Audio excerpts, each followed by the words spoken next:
Je félicite cette initiative citoyenne. J'y collaborerai dans la mesure de mes capacités et de mes moyens, mais je pense que nous devons partout au Québec nous lever, affirmer ce que nous sommes, soutenir la Société Saint-Jean-Baptiste et son président qui mène un combat non seulement exemplaire, mais parfois héroïque.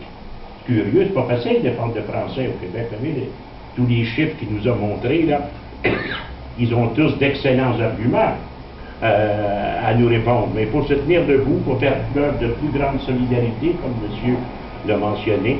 Ça ne se fera pas tout seul, mais j'ai participé à bien des mouvements où il y avait 20% de ceux qui sont ici ce soir et qui ont pourtant mené un combat tout à fait extraordinaire. Donc je vous encourage, je vous soutiens. Si je peux vous être utile, je serai à vos côtés.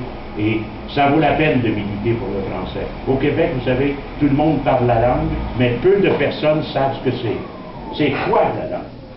Est-ce que la langue, ce n'est pas seulement la représentation de l'esprit, c'est beaucoup la langue, c'est l'identité, c'est l'intérieur, c'est la façon d'être, c'est une façon de concevoir le monde, c'est une façon de se réaliser. On ne peut pas être soi-même si on n'est pas capable de vivre pleinement dans notre langue ce qui nous est encore défendu. Nous sommes un peuple minorisé, j'aime encore bien le terme colonisé, nous sommes vraiment colonisés. Je me rappelle dans ma propre famille, moi, connaître l'anglais, c'était plus important que de savoir lire, c'était plus important que de savoir compter.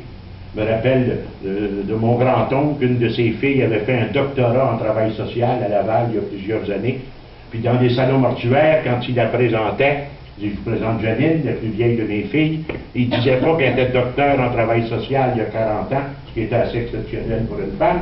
Il disait, elle connaît l'anglais sur le bout de ses doigts. C'est comme si elle était allé sur la Lune, c'est comme si c'était un extraterrestre, vous savez, c'est quelque chose là.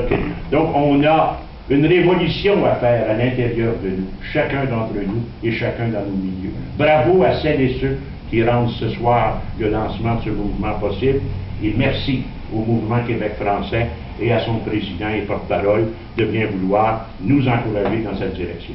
Bonne soirée et continuons.